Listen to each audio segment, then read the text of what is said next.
With every step, the object grew closer. The wind howled louder, but Elias pushed on, determined to reach it. As he got nearer, the shape began to take form. It was a body, or at least something that resembled one. At first, Elias thought it might be an animal or a scavenger, but as he got closer, he realized with a start that it was something far more unexpected, an alien. The figure was hunched over, its body half buried in the sand, barely moving. Elias froze for a moment, his heart pounding. He'd heard rumors of alien species in the Outer Rim, but he had never encountered one firsthand. His hand instinctively went to his sidearm, a habit that came with the job. But he hesitated. The alien didn't seem hostile. In fact, it seemed like it was on the verge of death. Elias knew he couldn't just leave it there. No matter how alien it was still a living being. He wasn't the type to leave someone to die, even if that someone wasn't human. He knelt down beside the alien, cautiously reaching out to touch its shoulder.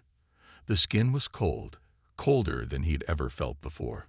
It wasn't soft like he'd expected, but rough and scaly, almost like reptilian hide. The creature stirred slightly, its breathing shallow and weak, but it didn't open its eyes. "Hey, can you hear me?" Elias muttered, more to himself than to the creature. He wasn't sure if the alien could understand him, but it was worth a try. He didn't know what else to do. For a moment, nothing happened. Then the alien's eyes fluttered open, revealing strange, glowing irises that shimmered like stars. It blinked slowly, as though struggling to comprehend what was happening. When it finally focused on Elias, a low hiss escaped its throat, a sign of warning. Elias froze, his hand still hovering over the creature's shoulder. "I'm not here to hurt you," he said softly, his voice calm. "I'm just trying to help." The alien stared at him for a long moment, its eyes narrowing. Then, surprisingly, it let out a weak sound, almost like a sigh. It didn't move, though. It seemed too exhausted to do anything but lie there, shivering in the cold. Elias glanced around, trying to figure out what to do next. He couldn't just leave the creature here to die. It would be just as cold and unforgiving as the rest of this planet. Carefully, he scooped it up into his arms, its body light but stiff, as though it was barely hanging on. "I've got to get you back to the ship," Elias muttered. "Stay with me." The walk back to the Sundog felt even longer than the journey out. Elias was carrying dead weight, and the cold wind didn't make it any easier. The alien's body was cold against his chest, but it was still breathing, though shallow. Every few minutes, he checked to make sure it was still alive. It was a long, slow process, but Elias didn't stop. He wasn't going to leave this being to die on this godforsaken planet. By the time he finally reached the ship, his muscles were sore and his breath was ragged, but he managed to get inside and place the alien on a makeshift bed he'd set up in the cargo hold. He quickly began looking for any supplies that might help. His medical knowledge wasn't great, but he knew enough to stabilize the alien for the time being. Elias found some basic tools and medical supplies, used for treating small injuries. He wasn't sure if they would be effective for an alien, but it was all he had. The creature was still unconscious, its chest rising and falling with labored breaths. Elias worked quickly, trying to clean the wounds that were visible on the alien's body. It was clear that whatever had happened to it wasn't just the result of the cold. It had been in some kind of battle or crash. As Elias worked, he couldn't help but wonder what kind of being this was. What kind of creature could survive on a planet like Velar? What had happened to it to leave it stranded here in the first place?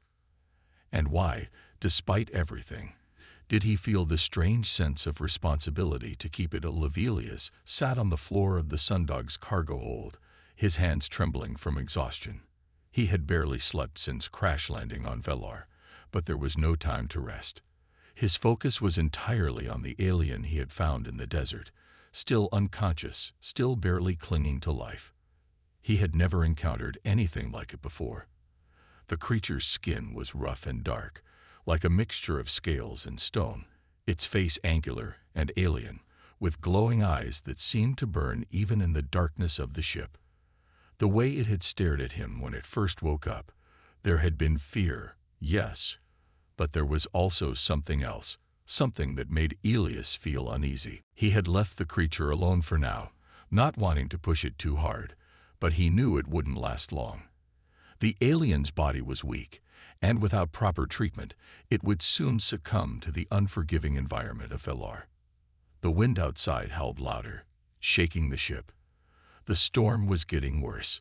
Elias sighed and stood up, stretching his sore muscles. He had to fix his ship. He couldn't stay here forever. But the cold was unbearable, and he wasn't sure how much longer he could last out there without proper shelter or supplies. His eyes flicked over to the alien again. It was still unconscious, but its chest rose and fell in shallow breaths.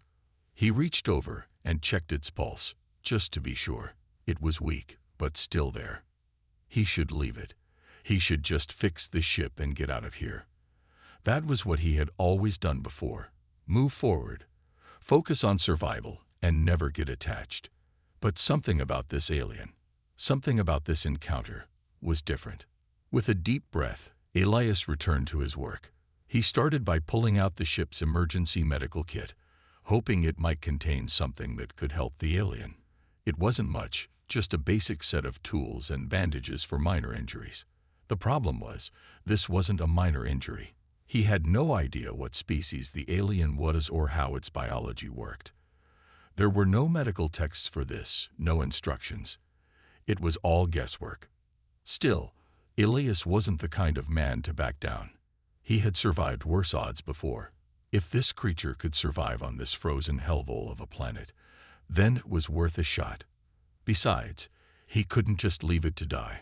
The alien's eyelids fluttered open again, and this time its glowing eyes locked on him. Elias froze, suddenly aware of how much he didn't understand.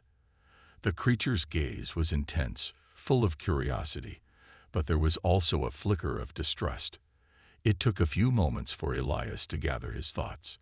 He wasn't sure how to approach it. How do you talk to something like this? Something that wasn't human, that had been stranded on a planet just like him.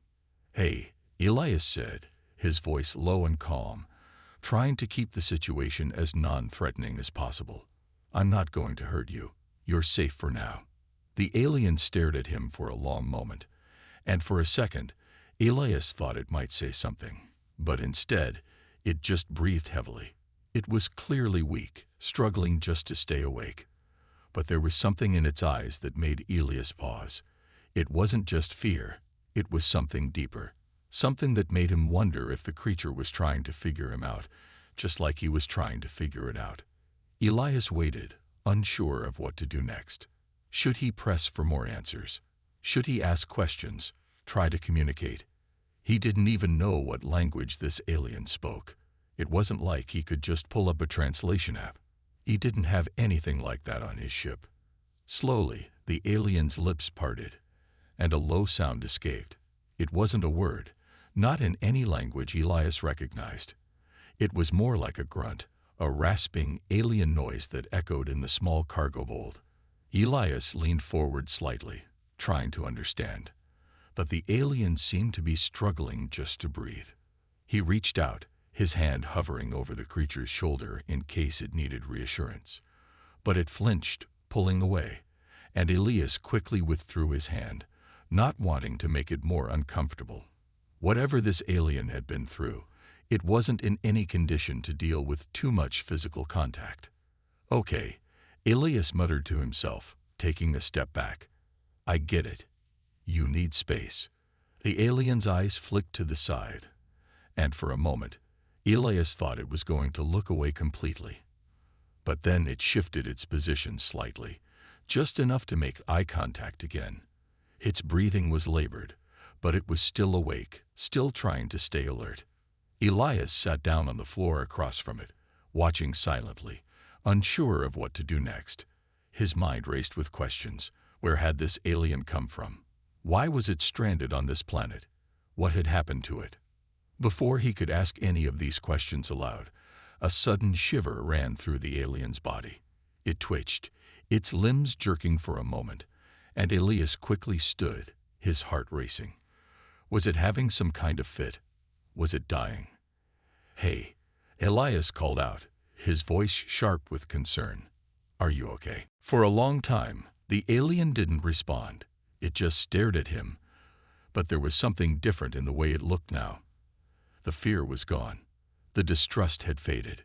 There was still uncertainty, yes, but the alien wasn't reacting as though it was about to run or attack. Elias remained still, watching it closely. He had no idea what the alien was thinking, but he could tell that it was processing. Maybe it didn't trust him yet, but it wasn't scared anymore. That was something.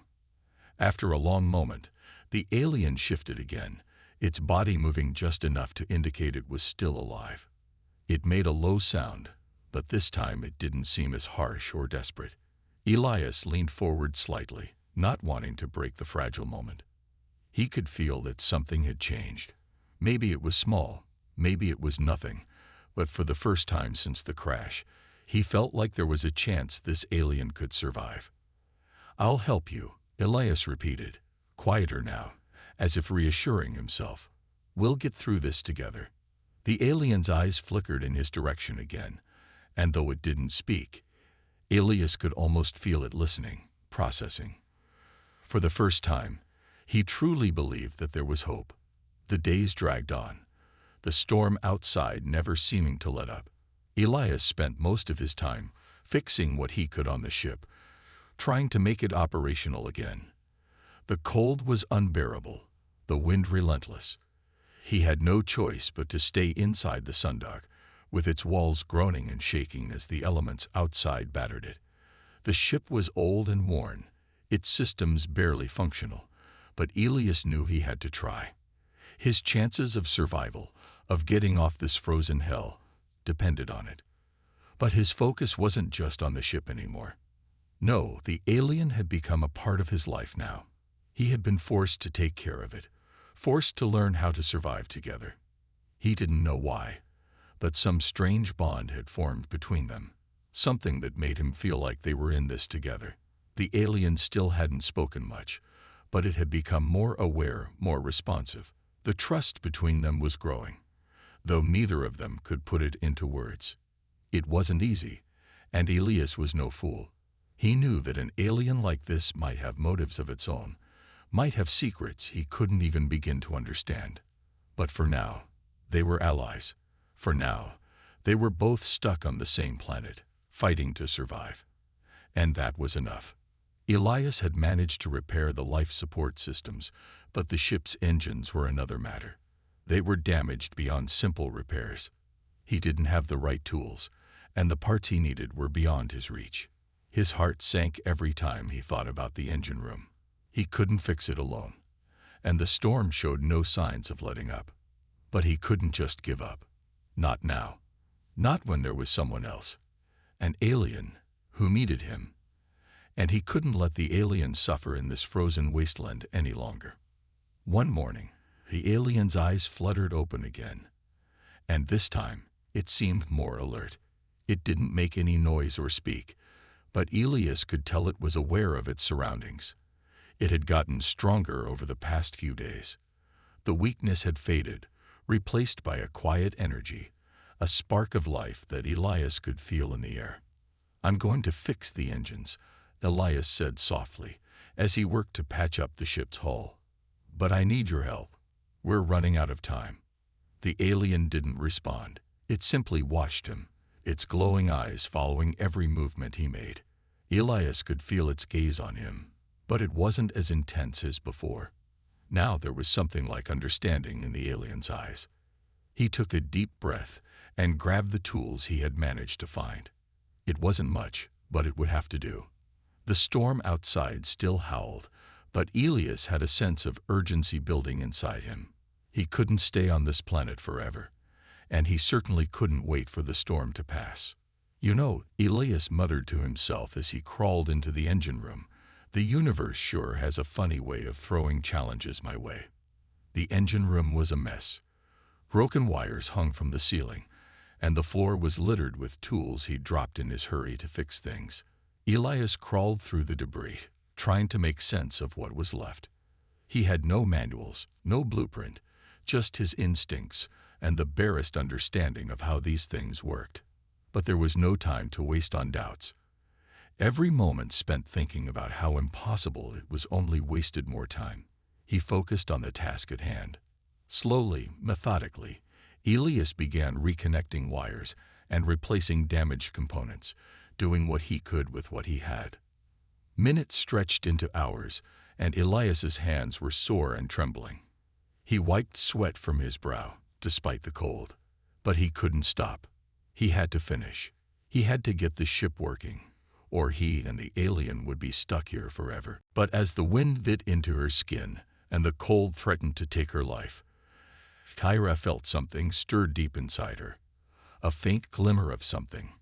It was too small to recognize at first, but it grew, just a little. A spark of defiance, maybe, or perhaps it was the last remnants of the warrior that still lived inside her. She would not die here. Not like this. Not without a fight. Zyra lifted her head, pushing against the overwhelming urge to collapse. Her hand reached for her sidearm, her fingers trembling, but she couldn't bring herself to draw it. The weapon had once been a symbol of her strength, a tool of survival. But now, it felt like a lifeline she couldn't grasp. The sand shifted beneath her, and Zyra stumbled once more. Her body was giving out. Her limbs were too weak to support her, and her vision had darkened to a blur. The last thing she saw before everything went black was the endless horizon of gray dunes and the sky, a dull, lifeless shade of blue. She had failed. The wind on Velar howled like the shrieks of a dying beast. The cold was unbearable, even for a man used to harsh environments. Captain Elias Morgan pulled his jacket tighter around his chest, shivering, but not enough to slow his movements. The storm had been getting worse, and his ship, the Sundog, hadn't stood a chance. What was supposed to be a routine salvage mission had turned into something far more dangerous. Now his ship was stranded on a planet he knew almost nothing about, surrounded by nothing but miles of harsh, cold desert. It had started as a routine scavenger run, the kind of job Elias had done 100 times before. His ship, the Sundog, was small but reliable, built to withstand the roughest space travel. His mission was simple: find abandoned tech, scrap whatever he could, and head back to the nearest space station to sell it. Easy money. But when his ship malfunctioned during a routine jump through the outer rim, everything changed. A small glitch in the engine's hyperspace systems had caused him to veer off course and fall into the atmosphere of Velar. The planet was remote, unknown, and from the looks of it, completely uninhabited.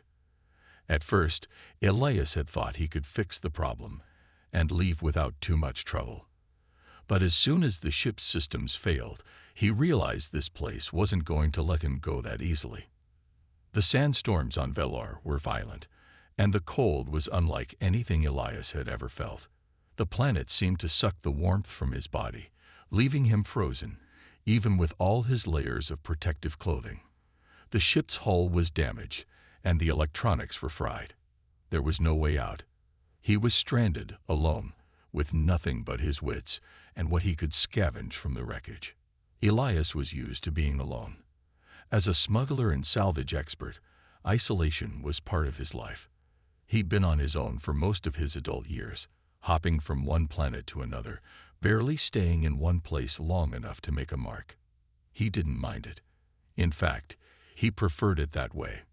People only slowed him down, made him weak or worse, distracted him from the job. But there was something about Velar that felt different. The planet's emptiness seemed to weigh on him. Even his thoughts felt distant, like the winds were blowing them away before they could form. He spent the first few hours after the crash working on repairs, but it was clear that this was beyond his expertise. The ship's power core had taken too much damage to be fixed with basic tools. He needed more. That's when he decided to leave the ship behind and venture out into the desert. He knew it was a long shot, but there was a small chance he could find something useful on this barren planet. Scrap metal, maybe some old outposts. anything that might help him fix the sundock and get back to space. As Elias trudged through the shifting sand, the cold seemed to get worse. The wind bit at his face and stung his exposed skin. It was like walking through an endless tunnel of ice. There were no landmarks to follow, no trees or rocks to give him a sense of direction. It felt like walking in circles, as if the planet itself was mocking him. But Elias wasn't the kind of man to give up easily. He'd made a living out of surviving the odds, and this was no different. After what felt like hours, Elias spotted something in the distance, a faint blip on his radar, a sign of life, or something like it. He squinted into the endless desert, trying to make sense of the shape. It wasn't much, just a small object lying half buried in the sand. He couldn't tell what it was from here, but it was his only lead, and that was enough to drive him forward. The alien's eyes widened, and it made a low sound in its throat, almost like it was trying to speak but couldn't. Elias's stomach tightened. He wasn't a doctor. He didn't know how to treat an alien. What if he was making things worse? But then, just as quickly as it had started, the alien stilled. Its body relaxed, and it seemed to fall back into an exhausted sleep. Elias let out a breath he hadn't realized he was holding. He sat back down, his hand running through his hair in frustration. This wasn't supposed to happen. He wasn't supposed to be playing nursemaid to some alien stranded on a cold desert planet. His only job was to fix his ship and get out. That was it. But this wasn't just any alien. He didn't know why, but Elias couldn't shake the feeling that this creature wasn't like anything he'd encountered before. There was something intelligent about it, something that made Elias think there was more going on than just an unfortunate crash. The storm outside raged louder, shaking the ship as the wind slammed against its hull. Elias glanced at the window. The sandstorm wasn't letting up. There was no way he could leave until it passed. As Elias looked back at the alien, he noticed something odd. It wasn't just unconscious. It looked almost resigned, like it had accepted its fate, like it was waiting for something. Elias frowned. Was the creature giving up? That thought troubled him. The human part of him didn't want anyone or anything to give up. He'd seen too many people break under pressure, too many people just give in to the hard, unforgiving universe. But he had always managed to keep fighting. He wasn't going to just let someone else give up without a fight. He grabbed a small blanket and draped it over the alien's body. The creature flinched at first, but then relaxed again as the warmth seeped into its body. Elias noticed how fragile it seemed, how small it looked when it wasn't moving. It was hard to imagine that this thing was a warrior, a fighter, the kind of being that would survive in the harshest conditions the universe could throw at it. Elias didn't understand it. He didn't understand any of it. But he knew one thing for sure. Whatever had brought this alien to Velar, he wasn't going to just leave it here to die. The alien's eyes flickered open again, and this time it seemed to focus on him. It didn't say anything, but Elias could see something in those glowing eyes. There was recognition, understanding, even a small spark of something else. Elias leaned in, speaking softly. "I'll help you. We'll get out of here. I won't leave you." The alien seemed to consider his words for a moment before letting out a soft sigh. It was faint, almost too quiet to hear, but it was there. And for the first time, Elias felt like maybe, just maybe, he wasn't completely alone in this cold, endless desert. The hours stretched on, the storm outside still howling like some giant beast, its roar echoing against the walls of the sundock. The ship groaned and rattled as the wind pushed against it, but inside, it was quiet, too quiet. The alien had been unconscious for most of the day, and Elias spent his time watching over it, trying to figure out what to do next. His mind raced with questions, but for the time being, there was nothing he could do but wait. The ship's damaged systems barely hummed to life, flickering on and off like a dying light bulb. The emergency power systems were functional, but only just. The cold still crept in around the edges, making the cargo hold feel like an icebox. Despite the blankets and makeshift heating pads, it was clear that the planet's freezing temperatures were seeping in. Too much for the small ship to handle. Elias pulled his jacket tighter around himself, the weight of his situation pressing down on him. He glanced at the alien again. It had barely moved since he had placed it in the cargo hold earlier, its body still and stiff. But something had changed. The creature's breathing was steadier, more regular, and its eyes no longer flickered open only to snap shut. This time, it seemed to be aware of its surroundings. Elias leaned against the wall, watching carefully. The alien's eyes blinked slowly, then opened wider as it took in its surroundings. For a moment, the creature just lay there, staring at the walls of the ship. It seemed confused, disoriented, its head turning in small jerks as if trying to understand the strange environment it found itself in. Its glowing eyes flickered briefly in Elias's direction, but it didn't move. It was almost as if it were waiting for something. Elias didn't speak right away. He didn't want to startle it, not when it was so fragile. He had no idea how the alien's body worked or how long it had been stranded on Velar, but he knew it needed time. Time to adjust. Time to understand that for now, it was safe. The alien's eyes widened, and it made a low sound in its throat, almost like it was trying to speak but couldn't. Elias's stomach tightened. He wasn't a doctor. He didn't know how to treat an alien. What if he was making things worse? But then, just as quickly as it had started, the alien stilled. Its body relaxed, and it seemed to fall back into an exhausted sleep. Elias let out a breath he hadn't realized he was holding. He sat back down, his hand running through his hair in frustration. This wasn't supposed to happen. He wasn't supposed to be playing nursemaid to some alien stranded on a cold desert planet. His only job was to fix his ship and get out. That was it. But this wasn't just any alien. He didn't know why, but Elias couldn't shake the feeling that this creature wasn't like anything he'd encountered before. There was something intelligent about it, something that made Elias think there was more going on than just an unfortunate crash. The storm outside raged louder, shaking the ship as the wind slammed against its hull. Elias glanced at the window. The sandstorm wasn't letting up.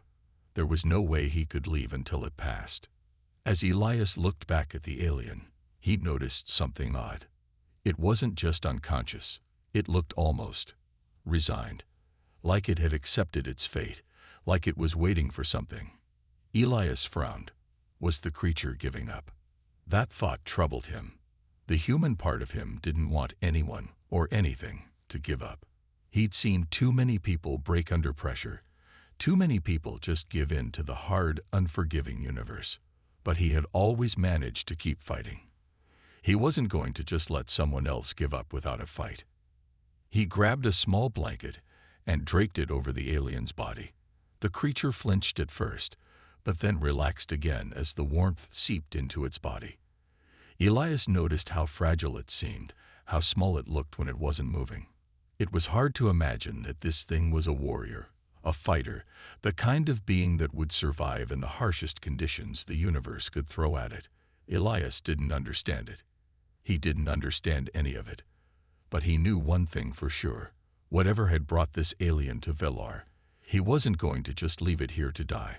The alien's eyes flickered open again, and this time it seemed to focus on him. It didn't say anything, but Elias could see something in those glowing eyes. There was recognition, understanding, even a small spark of something else. Elias leaned in, speaking softly. "I'll help you. We'll get out of here. I won't leave you."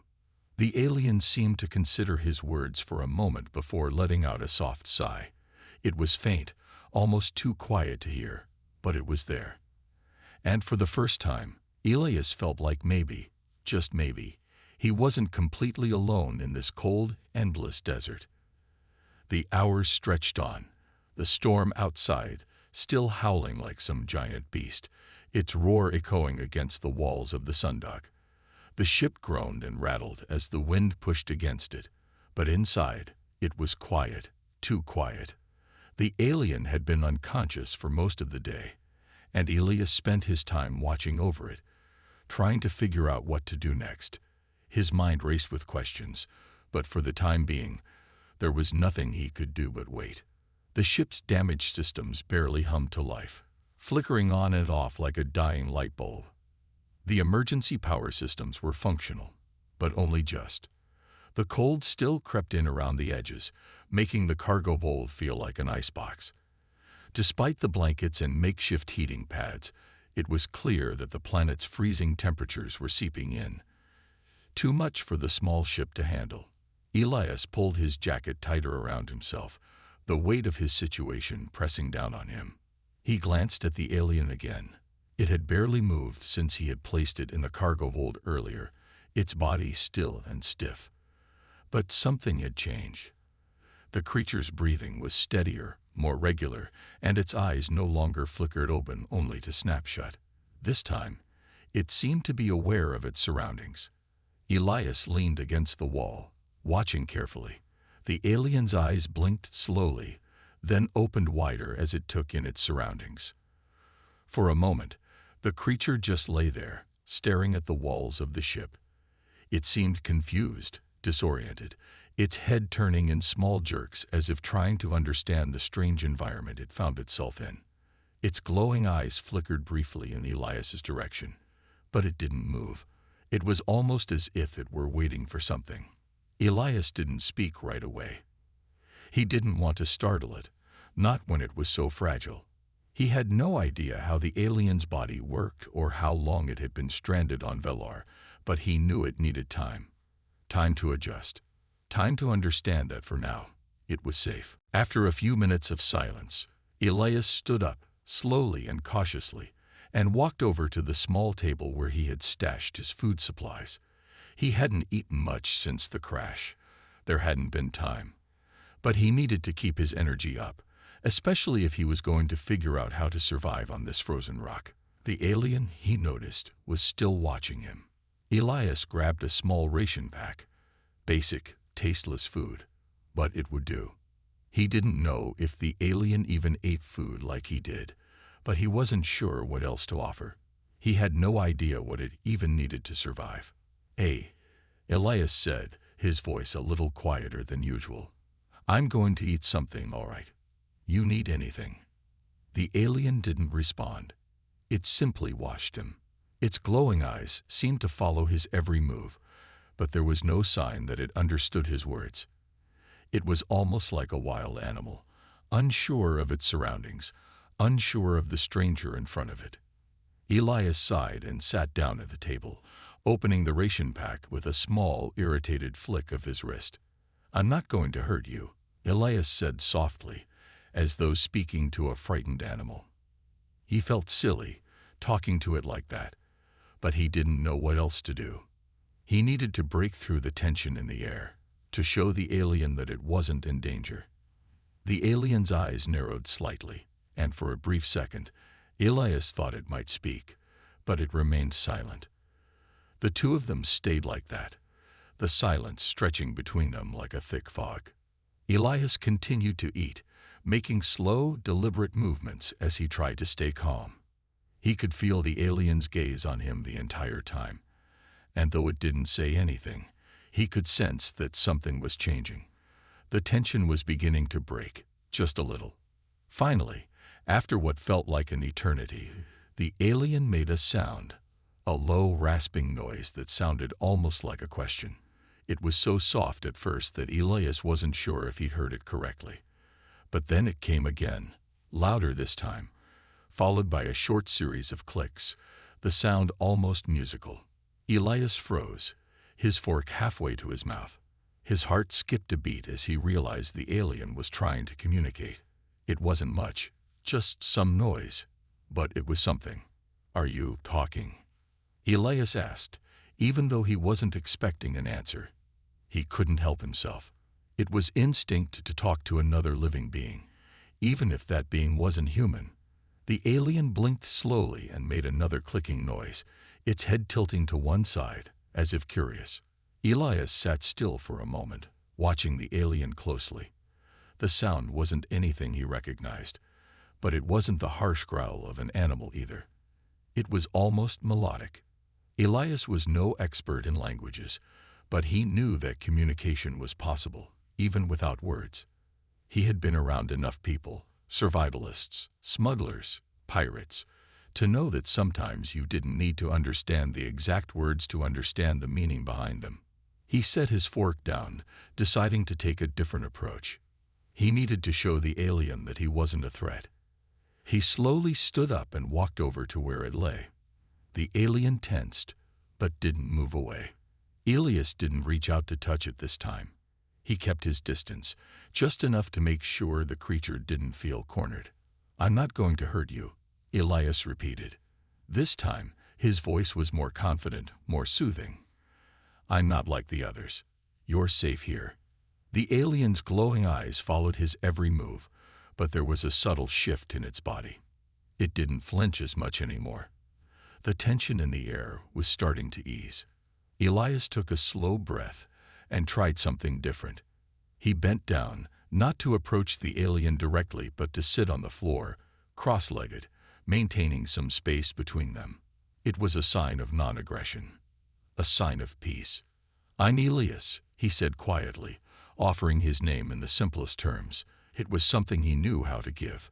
"I don't know if you have a name, but I'm Elias. I'm trying to help." The wind howled through the barren landscape, swirling sand into sharp, icy gusts. The cold of Velar, a planet where the sun was nothing but a distant memory, cut through every piece of clothing, every layer of skin. It was a world of endless gray dunes and frozen wastelands, where even the bravest of creatures struggled to survive. There was no life here, nothing but the wind and the cold. Nothing but Xyra. She had been left to die.